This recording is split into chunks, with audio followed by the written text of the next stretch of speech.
Hola, ¿cómo estás? Bienvenido a un nuevo episodio del Mundo de Cabeza. Hoy vamos a hablar un poco más sobre Argentina y el sistema democrático. Bueno, para arrancar a hablar del tema de hoy, me parece muy importante iniciar por un proceso que tal vez no es tan conocido, pero sí es muy importante, que es el proceso constitucional argentino. Primero definamos, ¿qué es el proceso constitucional argentino? Es el proceso desde los inicios del tratamiento por la federación, porque nosotros tengamos en cuenta que antes de ser Argentina primero fuimos del Río de la Plata, el Virreinato del Río de la Plata, después fuimos agrupaciones en cierto punto, porque teníamos a los federales y a los unitarios, y por último, luego de varios intentos constitucionales, tenemos la Constitución de 1853 y la de 60, donde se termina uniendo Buenos Aires. Pero primero analicemos.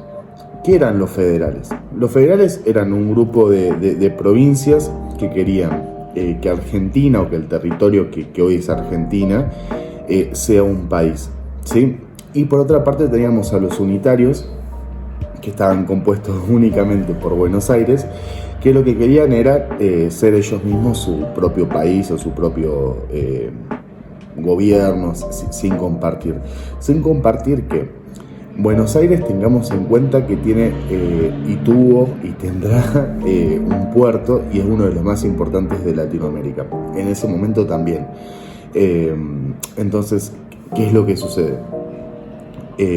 Empieza toda una guerra entre federales, es decir, estas provincias que querían hacer un país, y los unitarios, que eran Buenos Aires, y empieza toda una guerra para ver qué se iba a hacer o sobre cómo se iba a organizar todo el territorio que había quedado vacío luego de la independencia de Argentina. ¿Qué es lo que sucede? Tenemos tres batallas importantes, que son Cepeda 1, Pavón y Cepeda 2. Cepeda y Pavón. Esas son las tres batallas. ¿Cuál es la realmente importante? La realmente importante, más allá de que todas son guerras civiles muy importantes, es la última, la batalla de Pavón. En esta batalla de Pavón tenemos a dos grandes generales. Por un lado tenemos a Urquiza, que estaba del lado de los federales, y por otro lado teníamos a Mitre, que estaba del lado de los unitarios. ¿Qué sucede? Mitre era un gran político. Era un grandísimo político, y aparte de político era masón, que esto puede quedar para otro capítulo. Y Urquiza no era tan buen político, pero también era masón. Dentro de la masonería tenemos distintos grados de personas, no porque el grado define a la persona, sino que distintos grados. Simplemente eso, pensarlo como un colegio secundario o primario. Y dentro de esta logia masónica, tenemos que el grado mayor es el grado 33. Este grado 33 era el grado el cual pertenecía Mitre, ¿sí? Y por una cuestión más interna masónica, que por ahí, si uno se pone a buscar, no se encuentra, pero sí se sabe que se debe respeto a los superiores. Es decir, que si alguien inferior en grado, por ejemplo un grado 30, tiene una pelea con un grado 33, se le debe respeto al gran maestre grado 33. En esta batalla iban ganando los federales, pero por mucho. La batalla se dio en tres frentes distintos. Teníamos el frente derecho, el frente izquierdo y la batalla frontal. En el frente derecho e izquierdo ya se había ganado los federales. Lo que estaban haciendo los federales era rodear a los pocos unitarios que habían quedado. Pero ¿qué hizo Urquiza, que era federal? Pidió la retirada de sus tropas, aun cuando estaban a punto de ganar. En esta retirada, cuando Mitre llega a Buenos Aires, dice: nosotros ganamos la batalla. Es decir, mintió pero por mucho. Así que bueno, acá es donde termina la última gran batalla, y donde Buenos Aires acepta unirse a la Federación Argentina. Pero ahora volvamos al principio y vamos a ver la historia constitucional argentina.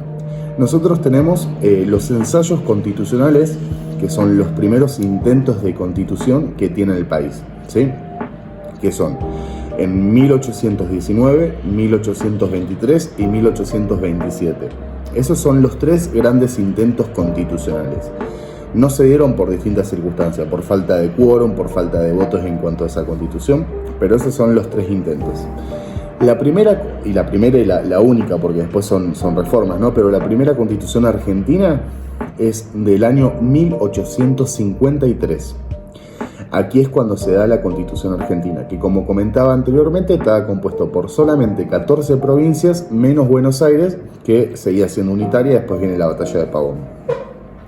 En esta primera Constitución, vemos que el preámbulo dice que se va a tener en cuenta para la formación de la Constitución varias cosas. ¿Cuáles son estas cosas? En primer lugar, los ensayos constitucionales previos. En segundo lugar, se va a tener todos los pactos preexistentes, y en tercer lugar se tiene en cuenta el libro de Alberdi, que es un libro de tinte liberal.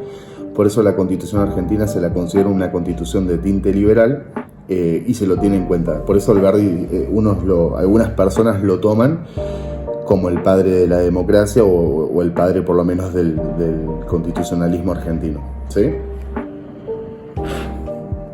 Luego tenemos la primera reforma. Esta primera reforma se da en el año 1860, que es cuando ingresa a Buenos Aires luego de la batalla de Pavón. Esta reforma lo que tiene como fundamental e importante es que Buenos Aires entra a la Confederación Argentina, pero mantiene los derechos aduaneros. Luego pasamos a la siguiente reforma, que es la del 66, que en teoría ahí los derechos aduaneros de Buenos Aires pasaban a repartirse en todas las provincias, pero esto no sucede porque Buenos Aires pide un tiempo más tener estos derechos aduaneros. Y después tenemos una sucesión de reformas, que es la de 1898 y la de 1949. La reforma de 1949, también conocida como la reforma peronista, en términos generales es de las mejores reformas constitucionales que ha tenido Argentina. Está viciada por algunas cuestiones. ¿Por qué está viciada? Está viciada porque no se cumplió los pasos a seguir para una reforma constitucional, ¿sí? Perón lo que hizo fue mandar directamente la Constitución al Senado, no fue aprobado y aún así Perón la sacó. En el 49 tenemos que esta Constitución tiene todo lo que se llaman los derechos de segunda generación, que son los derechos de los trabajadores, el voto de la mujer. El derecho en los trabajadores es amplio, ¿no? Porque tenemos lo de las vacaciones pagas, lo del sindicato, lo de la remuneración, lo de los sindicatos, me olvidé si ya lo dije. Entonces esta Constitución es muy importante, pero ¿qué pasa? Esta Constitución luego viene un golpe de Estado, y en este golpe de Estado, previo al anterior golpe de Estado, porque también hay que recordar que Perón llega al poder por un golpe de Estado, Perón hace un golpe de Estado, llega al poder, se mantiene unos años y hay un nuevo golpe de Estado. Este golpe de Estado viene con la siguiente reforma, que es la reforma de 1957, que esta reforma lo que hace es anular toda la Constitución peronista. En un proceso de proscripción del peronismo, se anula toda la Constitución peronista, y lo que se hace es decir, todo lo que la Constitución peronista decía estaba mal porque estaba viciado por ser inconstitucional en la forma en la cual se fue llevada a cabo. ¿Qué sucede? Pero todo lo que anula de la Constitución peronista lo agrega en el artículo 14 bis. Hoy cuando vos entras a la Constitución Nacional y vas al artículo 14 bis, vas a encontrar todos los derechos de los trabajadores, el del voto femenino y demás, que es todo lo que se ha hecho en el 49 con la reforma peronista. Se cortó el video anterior. Entonces, como les comentaba, en el 57 tenemos que se agrega el artículo 14 bis, que este artículo lo que hace es englobar toda la Constitución peronista, ¿sí? Luego tenemos la reforma constitucional de 1972, que es una reforma medio intransigente, es más, no es una reforma muy estudiada, pero la que viene es la reforma, a mi criterio, la más polémica y la más importante de la historia, por lo menos constitucional argentina y tal vez latinoamericana. ¿Qué pasa? La propia Constitución, hay que entender lo siguiente. La Constitución nos dice cómo se hace la reforma, qué pasos hay que seguir para hacer la reforma, cómo se debe hacer la reforma, quiénes están aprobados para proponer la reforma, qué puntos hay que indicar para uno. La Constitución te dice paso por paso qué es lo que vos tenés que hacer para hacer la reforma constitucional. Dentro de estos pasos se necesita mayoría absoluta, de ambas cámaras, es decir, de diputados y de senadores, se necesita una convención constituyente.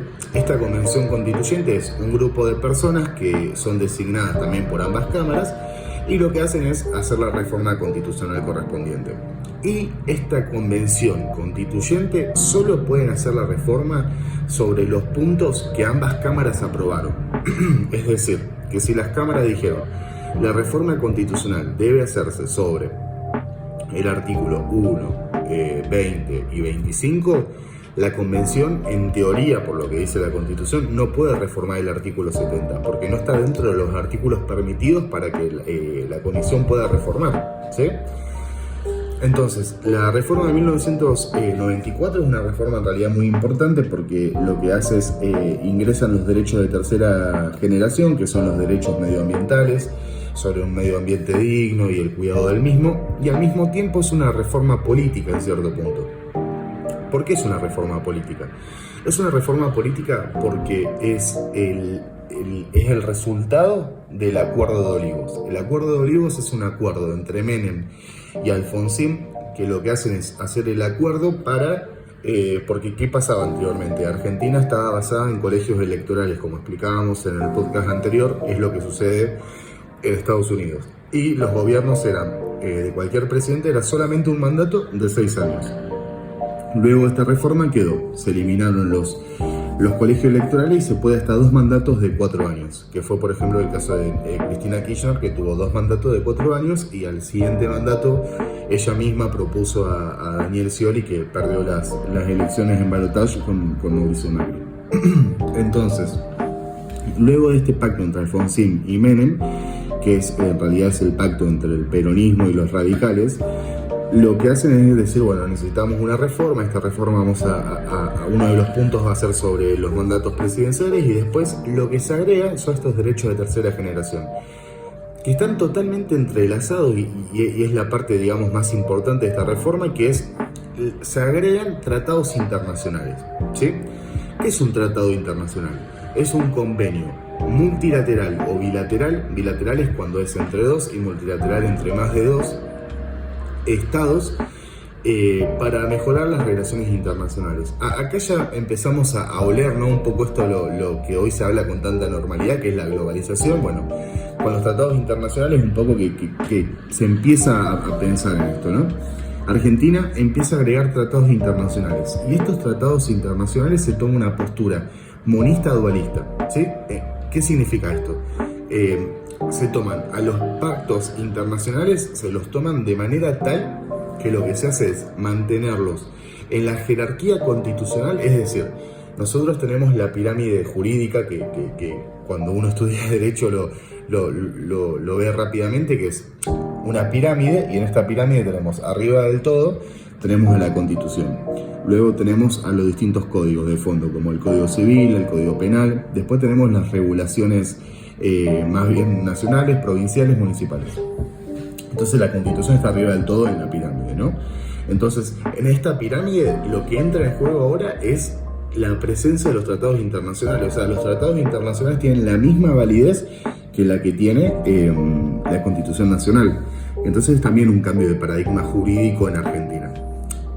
¿Y qué pasa? Esta convención constituyente, que esto es lo que yo desde el día de hoy que no logro entender, que lo que pasó en Argentina en el 94 ya había pasado anteriormente en Estados Unidos con el caso Marbury versus Madison, que es el caso que uno cuando estudia Derecho Constitucional lo ve sí o sí.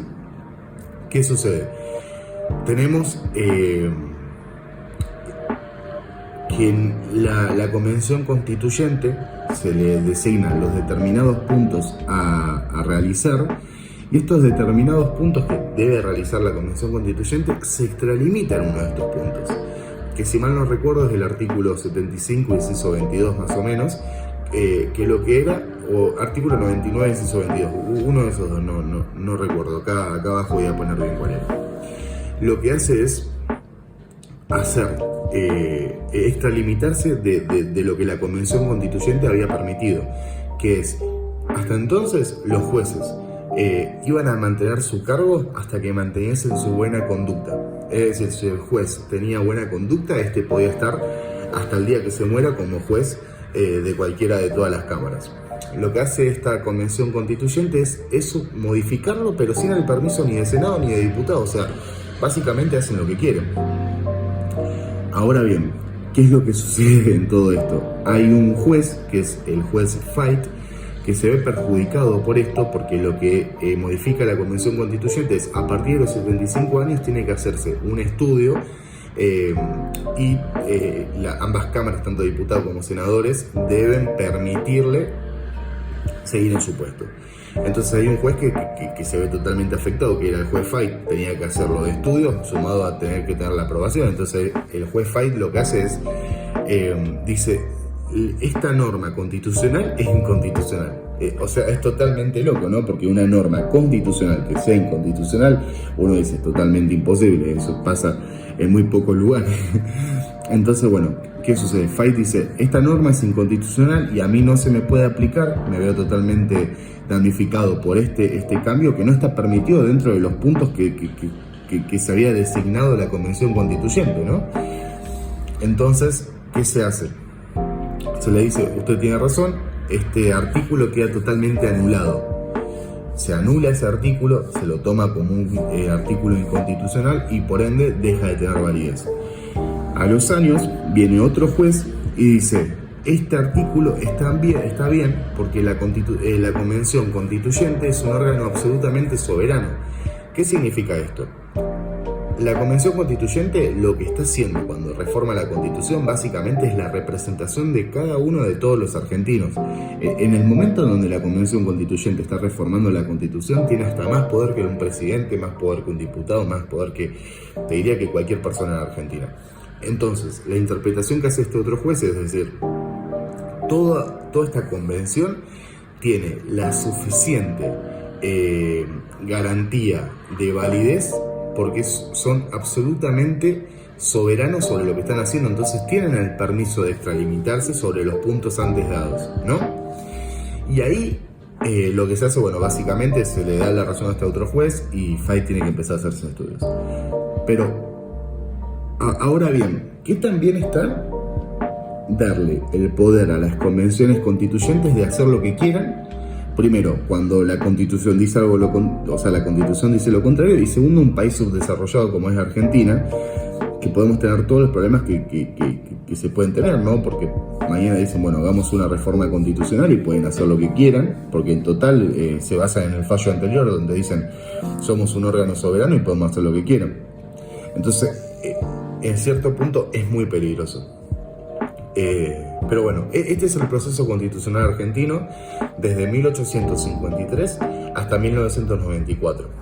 Fuimos viendo las tres más importantes, si vos te tenés que quedar con algo, las tres más importantes son 1853, que es la primera constitución, acuérdate que es una constitución de corte liberal, básicamente hecha por Alberdi. Después tenemos la constitución de 1859, si mal no recuerdo, 1849, que es la constitución peronista, donde se agregan todos los derechos laborales.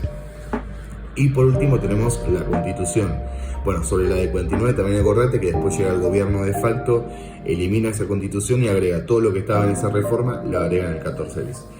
Y por último tenemos la reforma de 1994, que es el resultado del Pacto de Olivos entre radicales y peronistas entre Alfonsín y Menem, y lo que introduce son los derechos de tercera generación, que son aquellos derechos los cuales están relacionados con la naturaleza y demás, y que se agregan los pactos internacionales, como así también tenemos el problema del caso Fait.